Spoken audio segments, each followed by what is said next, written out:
Station, this is your president. Do you hear me?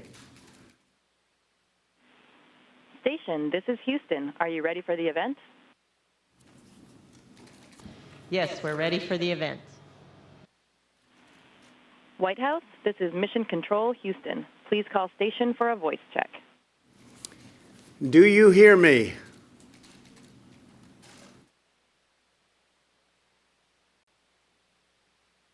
Yes, sir. We have you loud and clear. Well, that's what we like. Great American equipment that works. And this isn't easy. I want to say it's very exciting to be here today.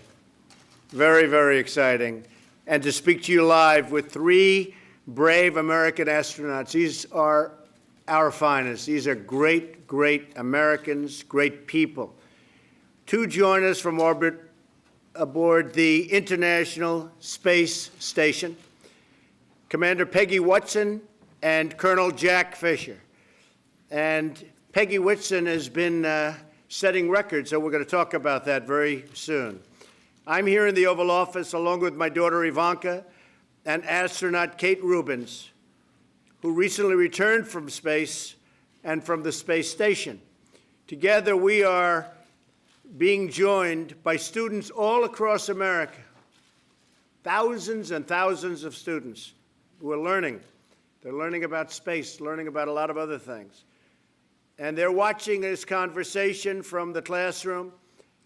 And all over, we have astronauts and we have everybody. We're flying right now 17,000 miles per hour. That's about as fast as I've ever heard. I wouldn't want to be flying 17,000 miles an hour, but that's what you do. Peggy, Jack, and Kate, I know that America's students are thrilled to hear from you. But first, I want to say that this is a very special day in the glorious history of American space flight. Today, Commander Whitson, you have broken the record for the most total time spent in space by an American astronaut, 534 days and counting. That's an incredible record to break. And on behalf of our nation and, frankly, on behalf of the world, I'd like to congratulate you. That is really something. And I'd like to know, how does it feel to have broken such a big and important record?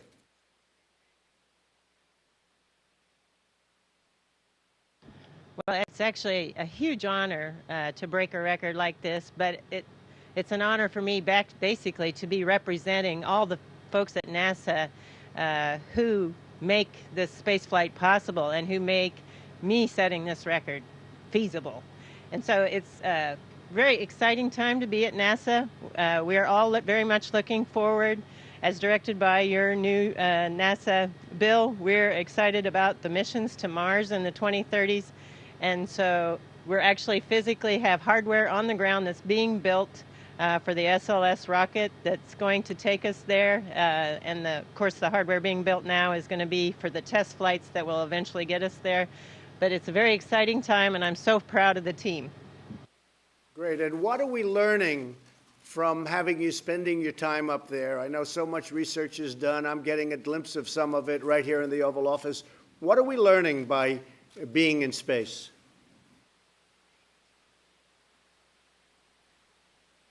Well, I think probably the International Space Station is providing a key bridge from us doing living on Earth to going somewhere into deep space. So on those Mars missions, we need to better understand how microgravity is really affecting our body, and we need to understand it in great detail. So many of the studies are looking at the human body.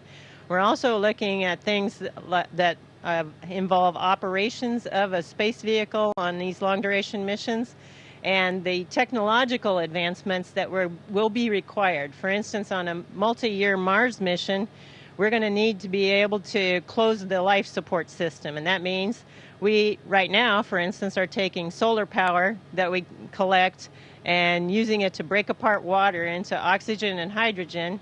The oxygen we breathe, of course, we use the hydrogen, combine it back with the CO2 that we take out of the air and make more water. But water is such a precious resource up here that we also are cleaning up our urine and making it drinkable. And it's really not as bad as it sounds. Well, that's good. I'm glad to hear that. Better you than me.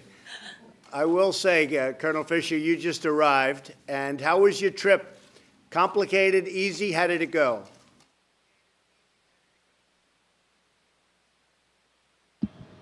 Oh, sir, it was awesome. It made even my beloved F-22 feel a little bit underpowered. It was, I launched in a Russian vehicle with my Russian friend, Fyodor Yurchikin, from Kazakhstan.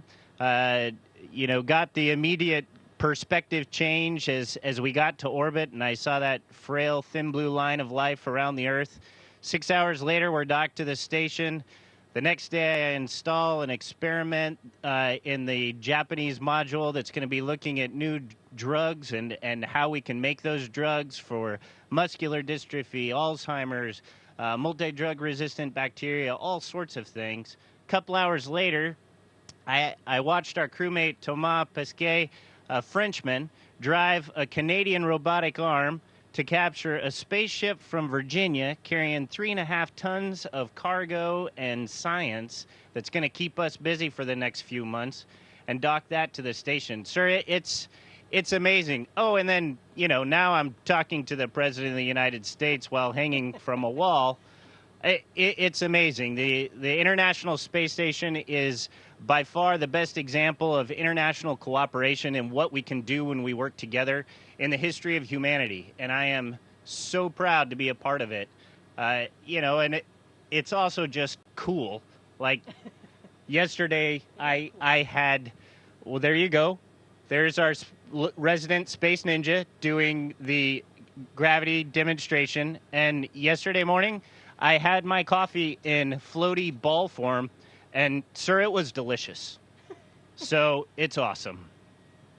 Tell me, Mars, what do you see a timing for actually sending humans to Mars? Is there a schedule, and when would you see that happening?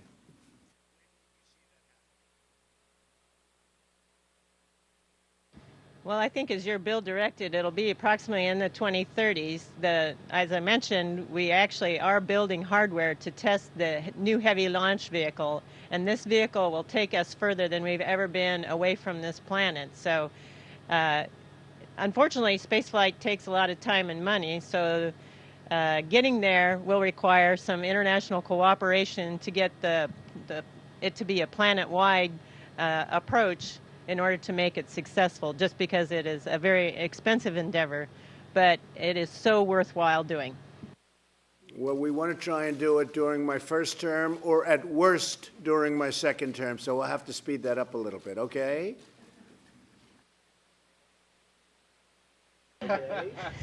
We'll do our best. You will, and I have great respect for you folks. It's amazing what you do, and I just want to introduce another great one. Kate Rubins is with us today, and she has been so impressive in research and so many other things having to do with NASA. And Kate, I understand you're the first person to sequence DNA in space. Can you tell us about that? Yeah, so that was actually just this last summer, and it's a real example of what we can do with technology and innovation. We've gotten a sequencer down to the size of your cell phone, and we were actually able to fly that on board the space station and sequence DNA. It's not just the technology demonstration, but we can actually use that to do things like detect microbes on the space station, look at astronaut health. We can easily use that in Earth-based settings, too, to look for disease outbreaks and to do rural health care as well. That's fantastic. That is really great. I saw some of the work, and it's incredible. You know, I've been dealing with politicians so much. I'm so much more impressed with these people. You have no idea. Now, speaking of another impressive person, Ivanka, you've been very much interested in this program. Tell us something about it. Hi, Dr. Whitson. First of all, congratulations on your incredible milestone today. You may know that my father recently signed the Inspire Women Act to encourage female participation in STEM fields across all aerospace areas and really with a focus on NASA. So encouraging women and girls to pursue STEM careers is a major priority for this administration. And today we are sitting with an amazing example of that, Dr. Rubens, and you, Dr. Whitson. So I would love to hear from you. What was the impetus for you to get involved in the sciences? Yeah, so when I was around 15, I actually went to a conference. Actually, And that was very inspiring for me. It was sort of the beginning of recombinant DNA and understanding biology.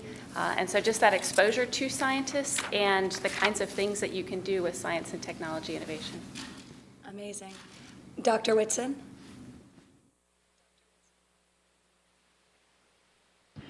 For me, it was actually the Apollo program was my inspiration, and that was when it became a dream to become an astronaut. But I don't really think it became a goal until I graduated from high school when the first female astronauts were selected.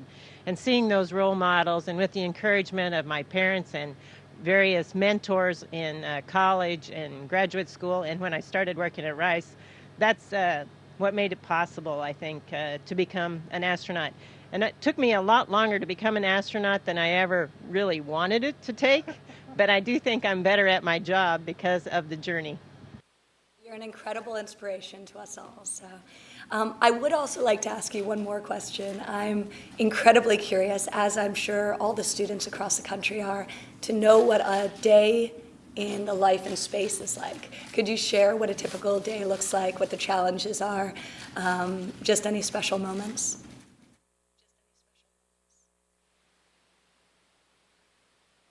Well, a typical day, we wake up and look at the messages from the ground because we have a huge ground team that's working overnight to prepare, changes or the details of the tests that we're going to be performing over the course of the day. So first thing I do is check out that, see what's changed. But on any given day, it can be so dramatically different. On one day, we might be focusing on science. On another day, we might be repairing the carbon dioxide removal system. On another day, soon, Jack and I are going to do a spacewalk. We talked about last Saturday, we did robotics operations. I love the diversity of the different activities that we do. Plus, we have over 200 investigations ongoing on board the space station, and I just think that's a phenomenal part of the day. Of course, there's also just the living and on board the space station. It's such a unique and novel environment, nothing that we're used to on the ground. And it's so special to just be in zero gravity. But Jack's the new guy here, and I think he can probably give you a better perspective on what that's like. It's still on. Well, everything here, my dad always said that if you love what you do, you never work a day in your life. And we work really hard up here, but it's not really work. It's just fun. It's like playing Fort almost, only you're changing the world while you do it. And then on the off time, the other morning I was working out, and on our machine that we work out on, right below it is the cupola window. And so when you're on the kind of device where you do crunches, every time you come up, you see out the window. And it's awesome because you kind of go crunch. Oh, my gosh, that's beautiful. I got to do that again. Crunch. Oh, my gosh, that's beautiful. It's awesome. Everything we do here is fun, and it feels so great to know that we're making a difference on the ground and for the future of humanity as well. So it's an incredible job. You're making a great difference, I have to say. And this is a very exciting time for our country, and you see what's happening with our country in terms of jobs, in terms of business, and there's such excitement and such enthusiasm. Many American entrepreneurs are racing into space. I have many friends that are so excited about space, they want to get involved in space from the standpoint of entrepreneurship and business. Tell us about the opportunities that could exist for the next generation of scientists and engineers. Is that something that you think a student, because you have so many students, hundreds of thousands watching, is that something that you think that students should be focusing, or should they be thinking about other subjects? What do you think are the opportunities for young students wanting to be involved in space?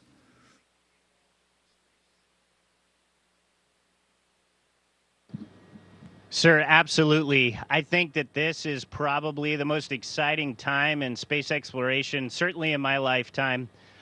We're about to just just have an explosion of activity. There is so much involvement on the space station with commercial industries and commercial partners. We have an entire program to manage the science. NASA has done a wonderful job of seeding a new industry with the Commercial Crew Program and the Commercial Cargo Program so that we can build the infrastructure we need for the future exploration. One thing I love about American entrepreneurs is once you get them going, you better stand out of their way because they're going to start trucking. And we're about to that point. NASA is taking on that expensive, hard, complex task of going further and deeper into space with the wonderful new rocket Space Launch System and Orion. And then as soon as we break open that door, this incredible infrastructure that we've been building is going to be right there to pick up the baton and continue into the stars. I would say to all the students that are watching, the time to get excited is now. If you aren't studying science and math, you might want to think about that because our future in the stars starts now, and you can be a part of that if, like Dr. Whitson, you can find that passion and work really hard, and we're gonna find a permanent foothold in the stars for humanity if you do that. Well, thank you. So well said. And I have to say there's tremendous military application in space. We're rebuilding our military like never before.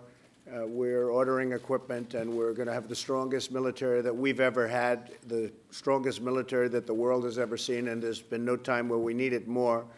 And I'm sure that every student watching wants to know what is next for Americans in space. I'm very proud that I just signed a bill committing NASA to the aim of sending American astronauts to Mars. So we'll do that. I think we'll do it a lot sooner than we're even thinking. So which one of you is ready to go to Mars? Are you ready? And I think you're ready. I know you're ready, right? We just discussed that. She'd like to go to Mars very quickly. Who's ready to go to Mars up there? We are absolutely ready to go to Mars. It's going to be a fantastic journey getting there and very exciting times.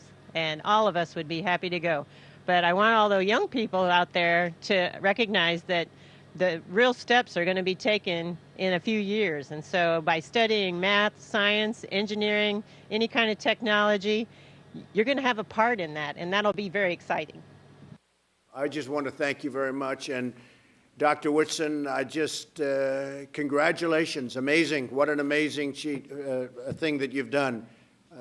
Everybody here, I know your family, but everybody here is incredibly proud of the record you just broke. I hope that every young American watching today finds in your example a reason to love space and think about space, because many great things are going to come out, tremendous discoveries in medicine and so many other fields. So thank you very much. I want to say God bless you. God bless America. We are very, very proud of you and very proud of your bravery. Thank you very much. Thank you very much. Thank you, sir.